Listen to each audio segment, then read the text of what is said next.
Here comes the return. Chop down around the 15-yard line.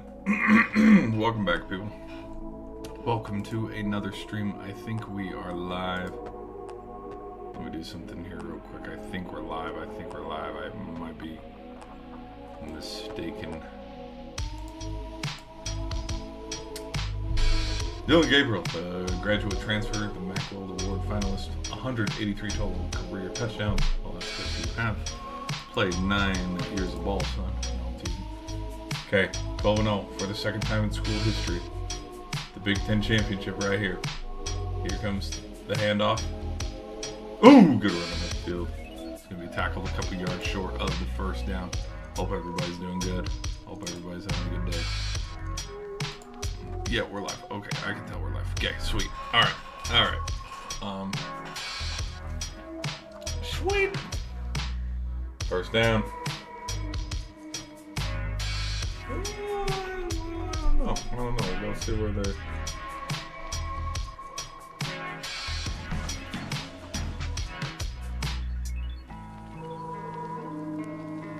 Forward momentum, maybe not.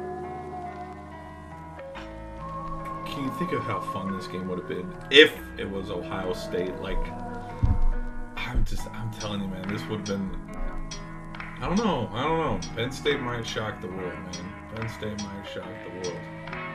First down. That's James.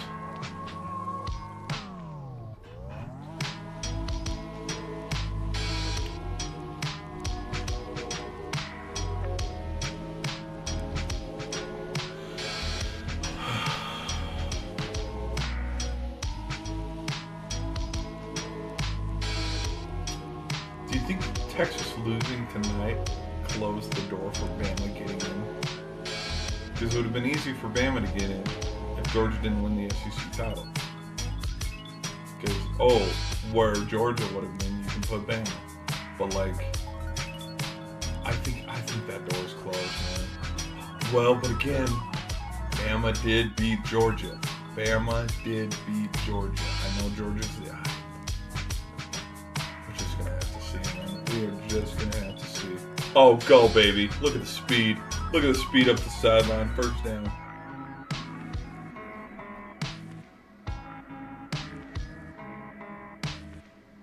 Okay, Gabriel's rolling, man. Ferguson, that's your guy.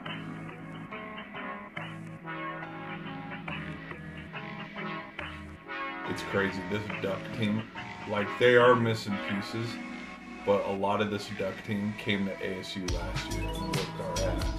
So the fact that I've seen half of these guys play is pretty cool. Like, granted, no, they don't have Bucky Irving, they don't have Bo Nix, but like, there's a couple guys on this team. Troy Franklin's gone. No, never mind. Troy Franklin. I'm not even gonna say the damn name again. I think he's still there.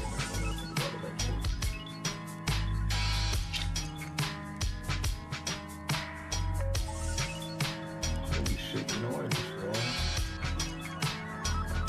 I don't even want to say that loud. That's terrible. Oh, face mask.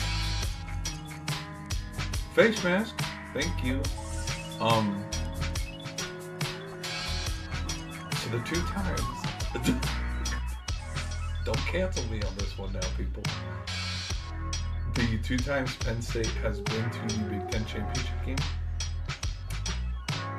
Who was running for president that year and won? Trump. And I mean, the last time they were here, they won. So maybe that's an omen. I know the last omen was freaking. The last omen I paid attention to was LeBron James would since 2008, because didn't he go in 2008? Yeah, he went with the Cavs and then they lost to the Spurs in 2008. LeBron James has been to, which is why I kind of low-key thought they could have gone last year. Because again, it's just an omen, speculation, one of those fun. Dude, the hell, where are you running, bro? You ran right into him.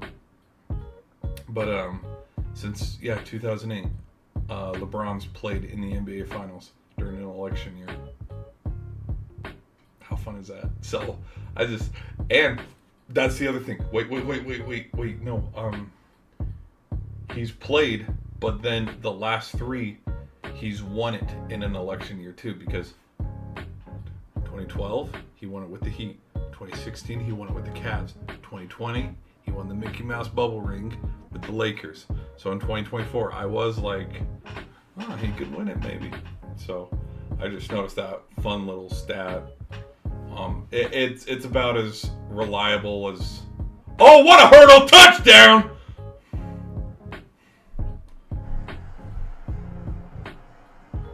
Dude, let's go. He marched right down the field, whooped their ass, take 7 points from them.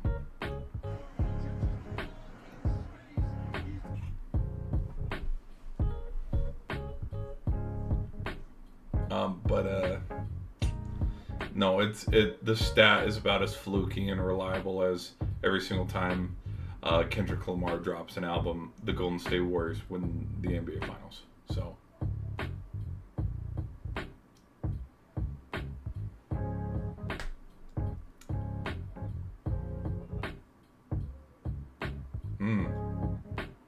Nice green screen.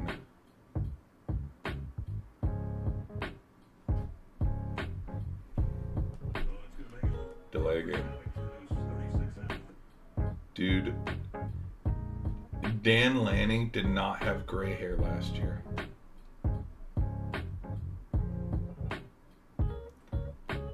Our boy has aged 10 years. He has aged 10 years since that Pac-12 loss. Okay, sends it up and through. It is going to be 7-0. I put it in the chat. 7-0. Ducks on top.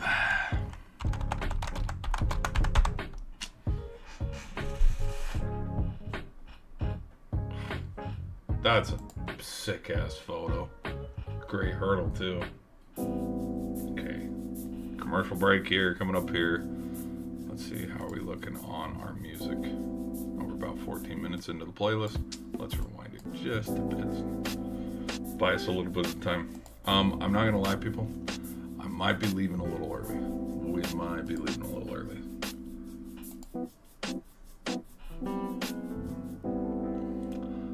Hawk to investors sucked dry. It's a Gundam. Okay, I gotta put something on this video.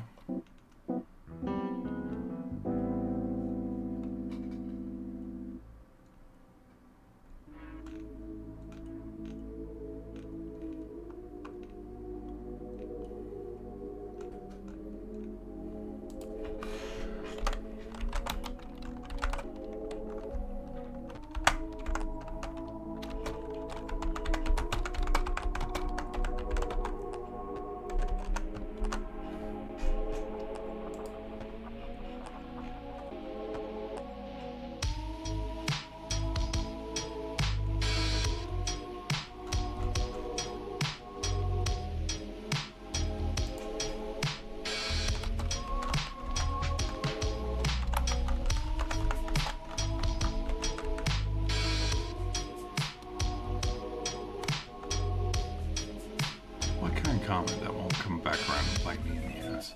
A Sark Masterclass? A Quinn Ewers special? I'll put a Quinn Ewers special. I'll put a Quinn Ewers special. That's gonna come back around and bite me in the ass. That's gonna bite me in the ass if I ever get the chance to interview him and he's like, hey fucker, remember when you commented this?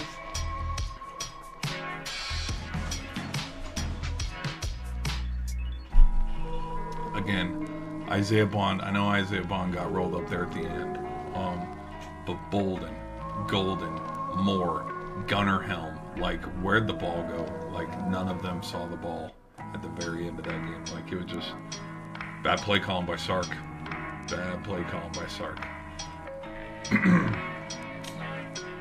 you guys are enjoying what you're watching, hit that like button. We are trying to hit 1,000 subscribers by the end of the year. I don't think we're gonna. Whoa, what is this?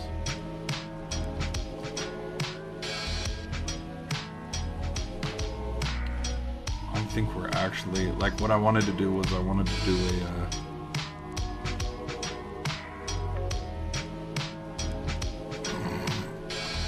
do a streamathon.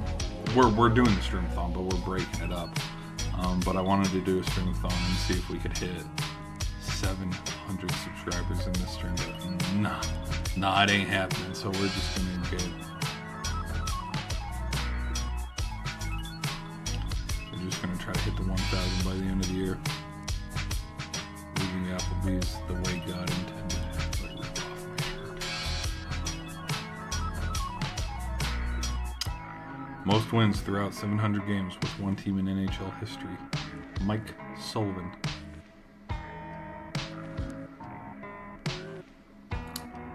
Bro, that's not a good stat there. Look at that. Through 700 games with one team in NHL history, Mike Sullivan has 386 wins.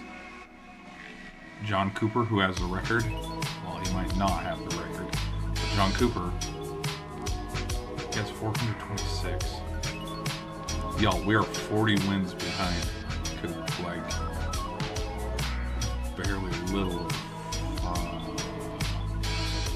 386 times 2. Hold on, let me look up 386 times 2. 386 times 2.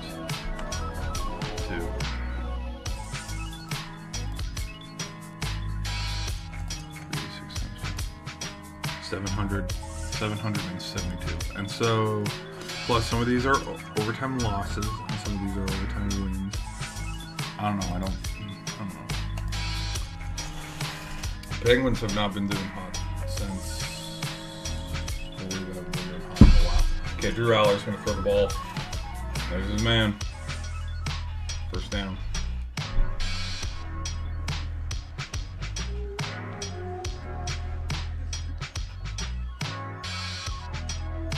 I forgot the Big Ten is on CBS. So we're not going to listen to Joe Clark and Gus Johnson. Oh, big run. Go, baby. Big run.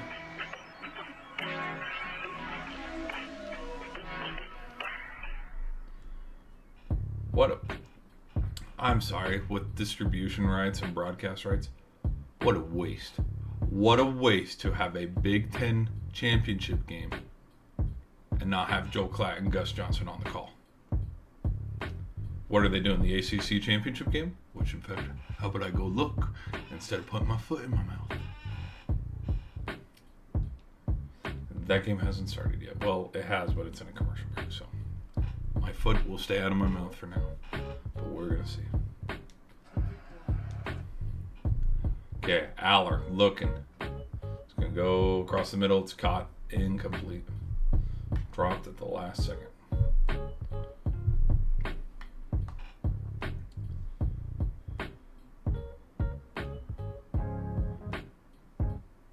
Well, and then look at this, where again, kind of like the situation with the Big 12. Here we are sitting with the Big 10, where the last Big 10 team standing is Penn State. The last Pac-12 team standing is Oregon, and now they get to go play each other. I don't know. I think the Big 10 and the SEC, and there's part of me that thinks the Pac-12 is going to come back, but they're not going to come back for a while, like financially. Well, I don't know. Like, I think eventually we will get... The SEC is here to stay. The Big Ten is here to stay. But, like, I can see the ACC disappearing. I can see the Big 12 disappearing. I can see the...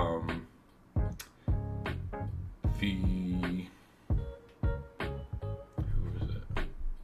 What's that other conference I'm thinking of? We already saw the Pac-12 disappear. But I just... I don't know, man. Like, I think we're gonna roll with this, and we're gonna enjoy. Drew Aller, what are you doing, dog? Incomplete. You know, actually, in fact, let me look it up right now, because I'm on to something here. Chat, hold on. Let me cook, chat. No, but because the playoff March Madness bracket, March Madness bracket history. Bracket history. History. Every bracket from 1939 to today. Sure, we can do that. I just want to look at the history of the bracket.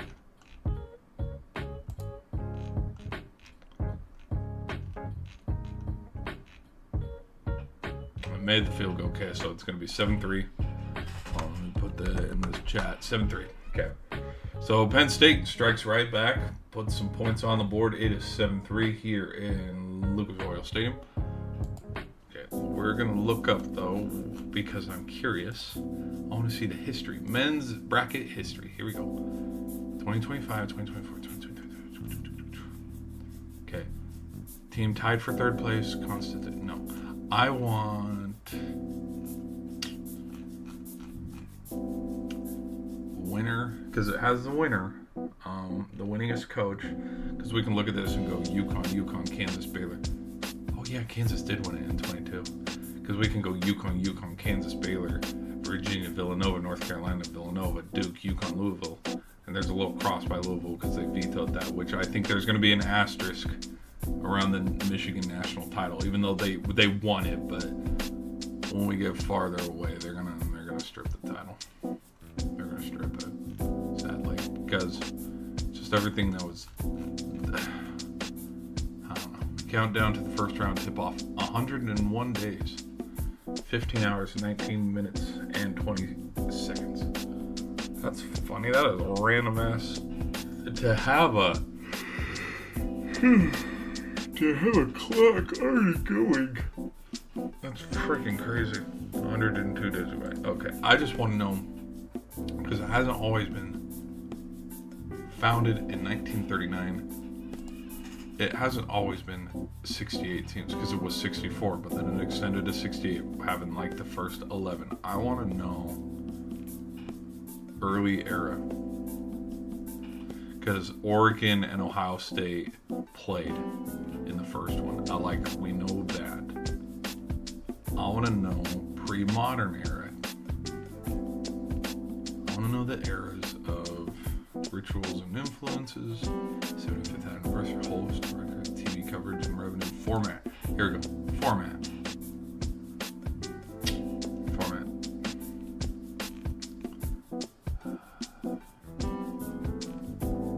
Seedings and bracket.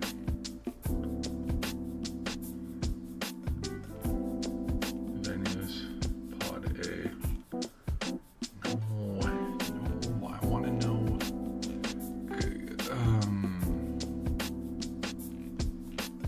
No,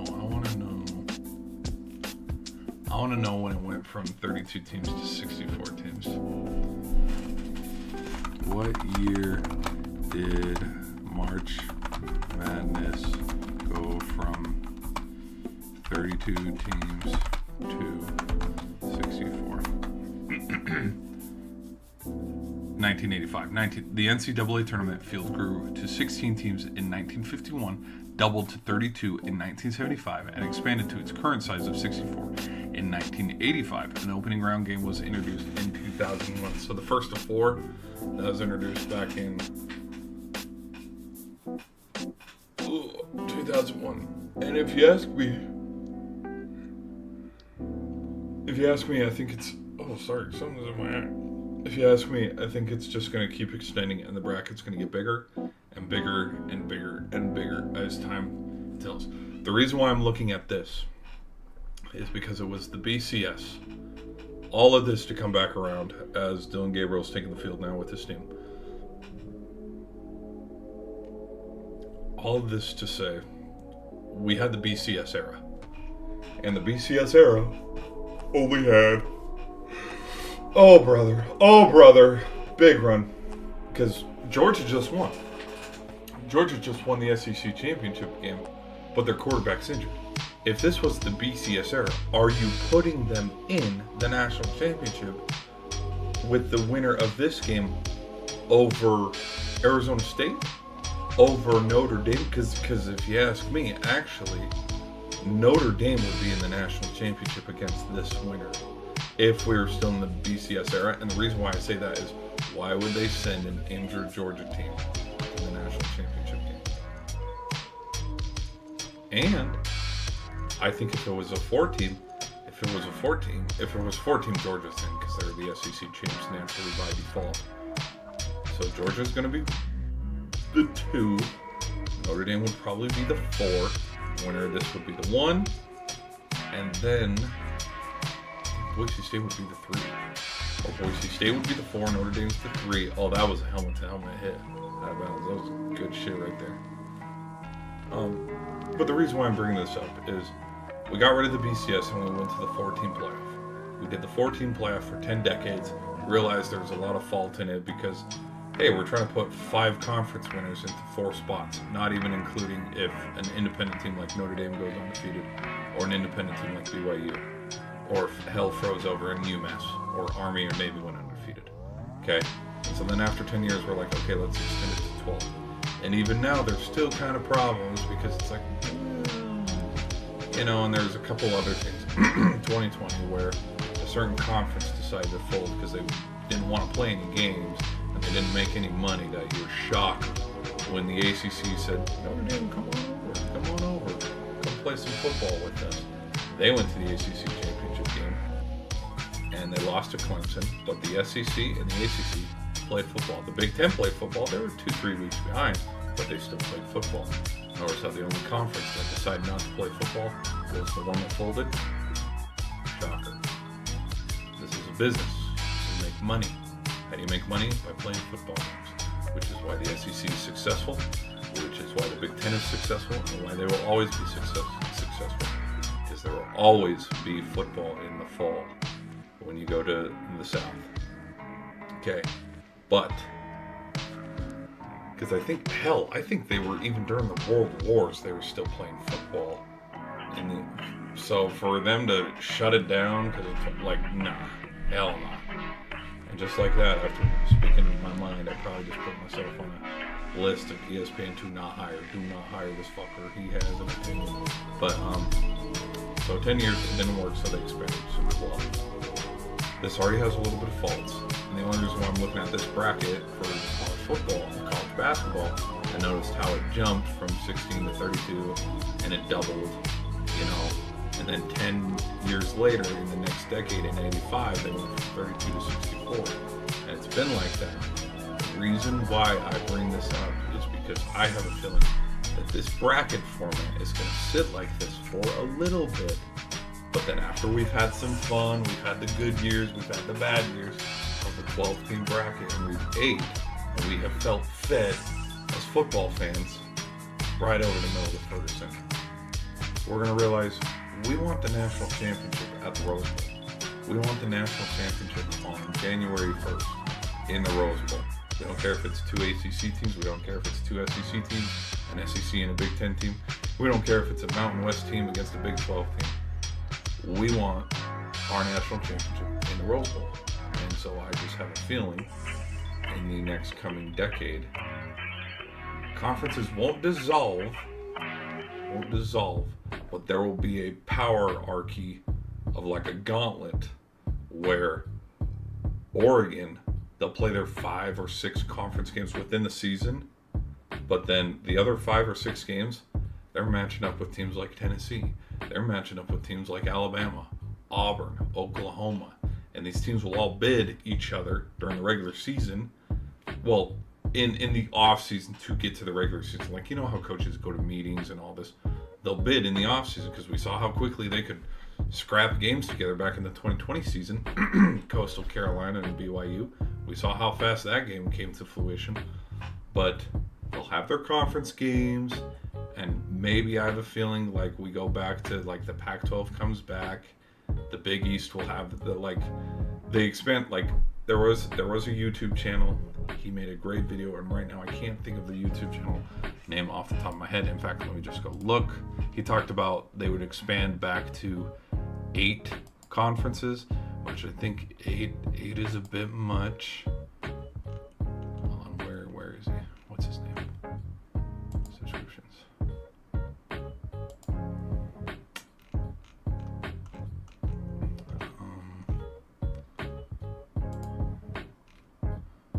show more. Here we go. What's his name? It's like right here.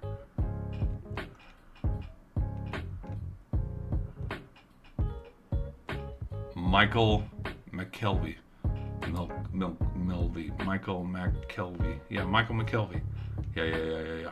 Michael McKelvey. He does like deep dive. Like, it's pretty cool, some of the videos he does.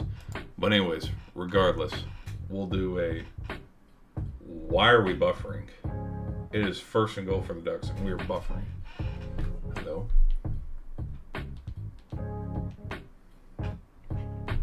But I don't think we'll go to 8 conferences where it's zoned geographically. In a perfect world, we would go to that where the South. Oh, 41 just barfed all over the place. Yuck. Touchdown though. Blowing chunks out there. Oh gosh. Okay, so 14-3.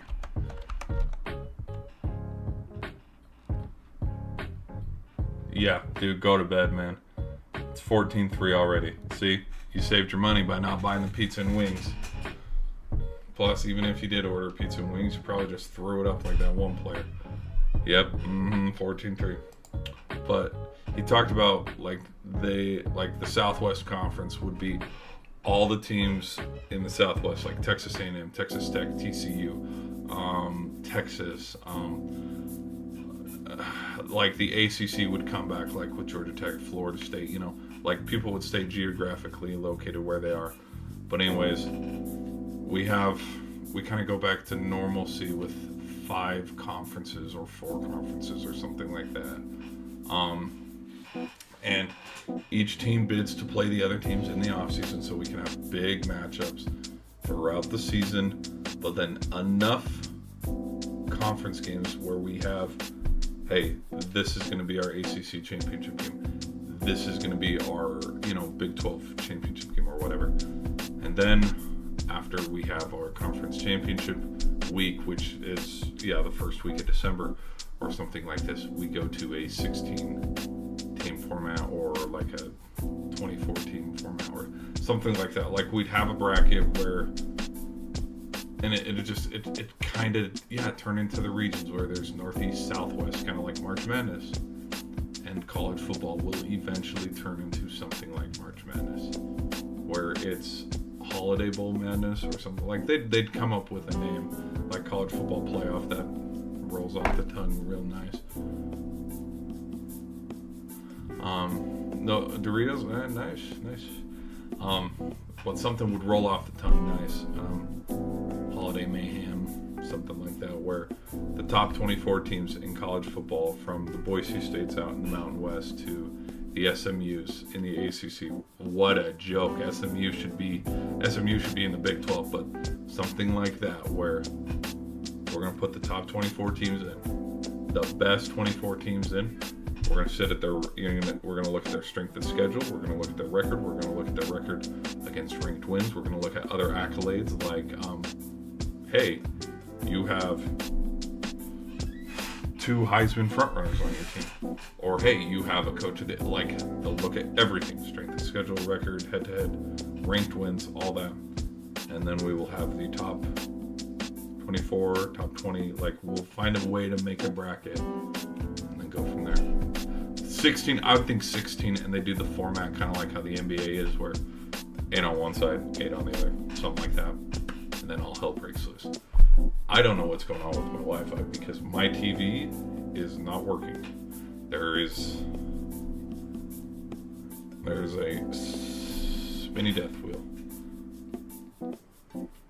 but my stream is still going. So, are we live, guys? Or am I just yapping? I think Wi-Fi might be down. No, Wi-Fi is not down.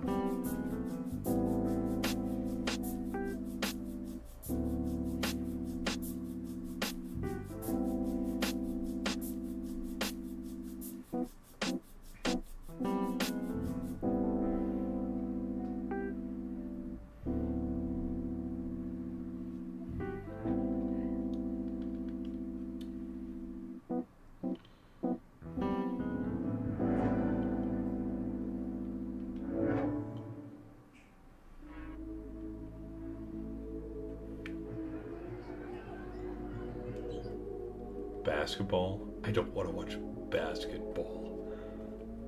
I love how YouTube TV assumes that I'm going to turn on the... Oh, look at this. The ACC Championship. It's already 7-14. Hold on. Let's see who's on the call over here. It is an ESPN broadcast, so I don't think us... Yep. Greg McElroy. And yep. Again, look at this. Cade Klubnik.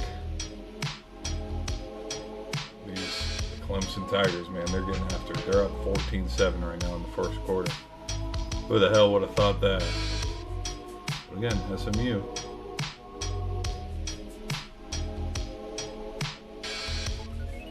SMU, you win, you're in. Yerp.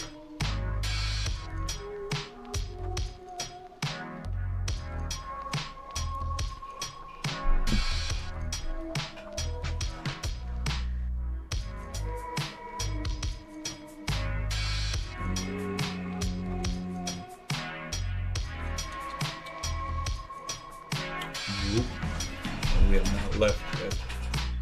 We're still sitting and waiting around for a fearless leader to make a decision. That's all right. I'm watching the Big Ten Championship game. I'm good right now. I'm chilling. Ooh, false start on the offense. Okay, 2-14. But it'll just college football. It will come in time. It will come in time, considering where the game has been. Considering where the game has been and where it is now. I mean, yeah, let's go back to 2003. Let's go back to 2004. The landscape of where it is now, unprecedented. I don't think the commissioner of the SEC, the commissioners of the Mountain West, WAC,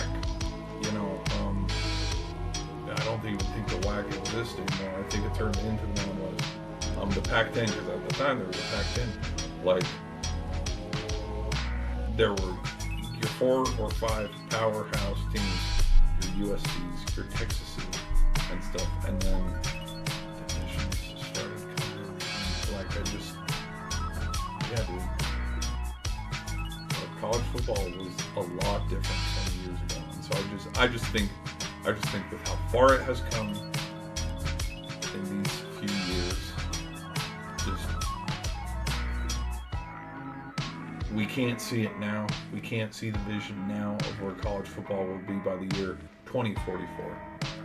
Because in 2004, we didn't see what it would be like here 20 years later. But I'm telling you, in the year 2044, college football will be bigger and better than ever. And the game is just going to get better and better and better and better. Because I love seeing matchups like this, Penn State against Oregon.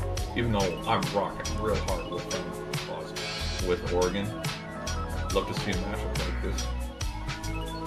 Big match. 11-1 team, a 12-0 team going at it. There's kind of that craziness in me though that wants. Oh, stiff arm, go baby. There's kind of that craziness in me though.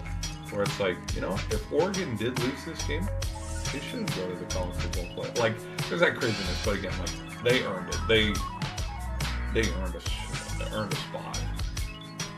Tutty, look at this. Look at what we got cooking here. Dude, 10-14. 10-14, are you kidding me? Singleton with the touchdown. Okay, 14-10. Uh-oh. Here come the Lions.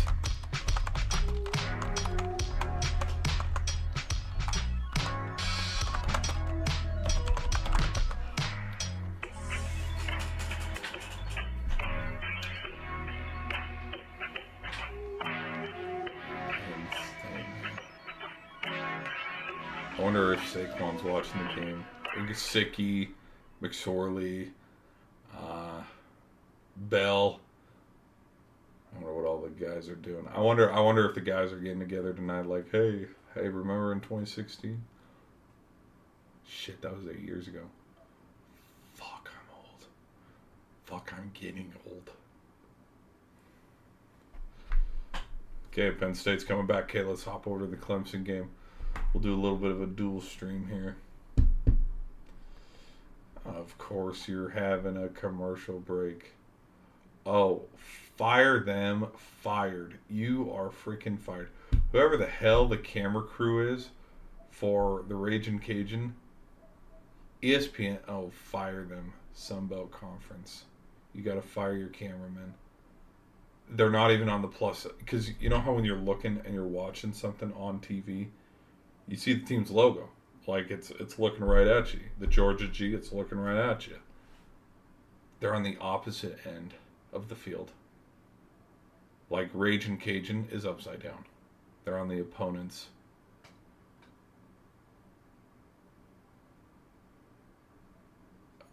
Oh my gosh. Okay, Clemson's up. That's why it's at a commercial break. Clemson is up 21-7. Again, who the hell has SMU played this year? Not trying to sound like a hater. They dropped one against BYU. It's easy to beat up on Virginia, Virginia Tech, Cal, Stanford, other imaginary ACC teams that shouldn't be in the ACC. It's easy to beat up on those teams.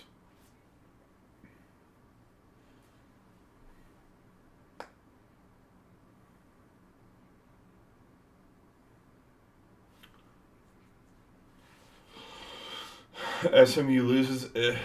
Well, SMU loses this, they're out. I want them to be out because, like, I know they talked about you shouldn't be punished for losing your conference championship game, and that was a big talking point in some of the Pat McAfee show when they were talking with that one guy. But literally, you're getting the doors blown off you by Clemson. We don't want to watch you go to Ohio State and get the doors blown off of you at Ohio State. We don't want to watch you have to go play Penn State and lose, or Oregon and lose. Like, we don't want to watch that shit.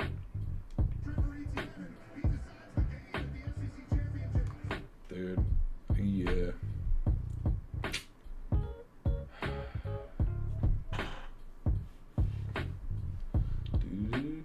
Monday Night Football. Bengals and Cowboys live from Springfield.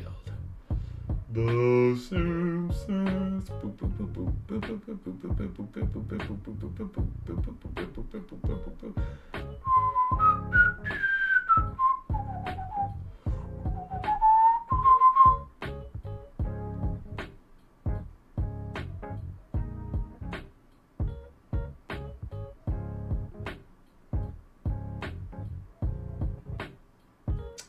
It is 21-7, and the first quarter is not even over.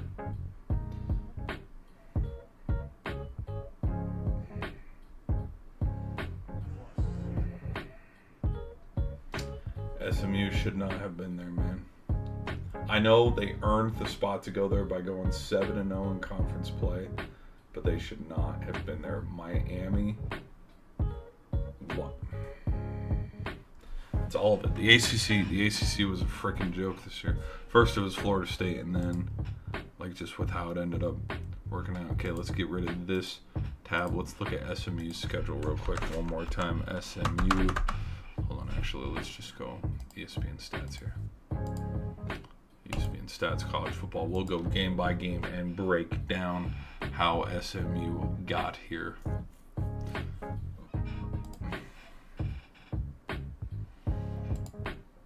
Being an 11-1 team. Okay, you beat Nevada, you beat HCU. You lost in week 3 to BYU 18-15 at home. That wasn't in Provo, that was at home. You beat TCU. You beat a pitiful Florida State team 42-16. I think that one put them on the map. They beat a ranked Louisville number 22 team 34. Oh, did he get ejected for throwing a punch? I think he got ejected for throwing a punch. But you beat a pitiful Florida State team, and then you lost to Louisville 34-27. Then you beat Stanford. You beat Duke. You beat a ranked Pitt team 48-25. Okay, then you beat Boston College 38-28. I think that was the game where they squeaked it by. Yeah, that was the game that they barely squeaked by. Then you beat Virginia, and then you beat Cal. So again, out of this, Boston College is okay, but Virginia, Cal, Stanford, Louisville, Duke, Florida State.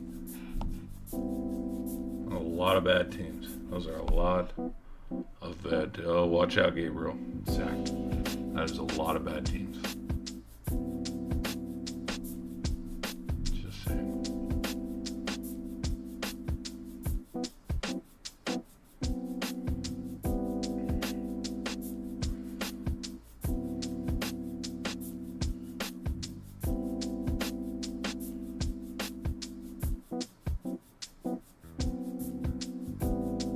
Okay. There's probably going to be one more play, and then this game is going to be.